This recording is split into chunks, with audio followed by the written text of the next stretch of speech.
అది హాజీ ఎవరు గోండులను తలుచుకోవాలి. ఎందుకంటే వాళ్ళు ప్రతిసారి పోరాటం చేస్తున్నాయి. గోండులు ఎప్పుడు ఏ అన్యాయం జరిగినా పోరాటం చేస్తూనే ఉంటారు.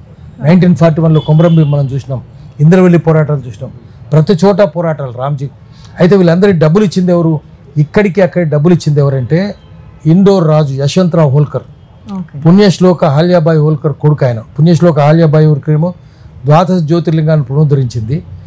ఆమె మరాఠీలో పెద్ద పేరు. ఆమె బొమ్మ కనిపిస్తే చాలు శివలింగంతో జనమందరూ చెప్పులు వదిలిపెట్టి రామ రామ రామ మొక్కుతారు. మాకు ఆమె కొడుకైనా ఈయన పెద్ద పోరాటం అందరికంటే ముందు ఖడ్గం లేపినాడు బ్రిటిష్ వాళ్ళ మీద.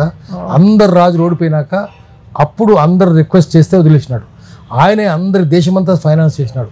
రోహిల్లా ముస్లింలకు చేసినాడు, గోండులకు చేసినాడు, తుర్రభాస్కానికి సపోర్ట్ చేసినాడు. అట్లా అందరికి మద్దతు ఇచ్చినాడు. అందుకని మనం హైదరాబాద్ చరిత్ర అంటే ఇందోర్ రాజులను కూడా తలుచుకోవాలి. పుణ్యశ్లోక అహల్యాబాయి హోల్కర్ని తలుచుకోవాలి, యశ్వంతరావు హోల్కర్ని కూడా తలుచుకోవాలి.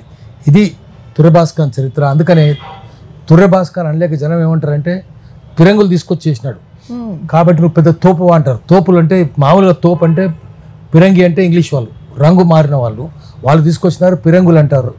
రంగ్ అంటే ఎర్రగా ఉన్న వాళ్ళని పిరంగి అంటే. పిరంగి అంటే విదేశస్తులని. అది తీసుకొచ్చినందువల్ల దాని పేరు, తోపుల పేరు అదే పెట్టినారు.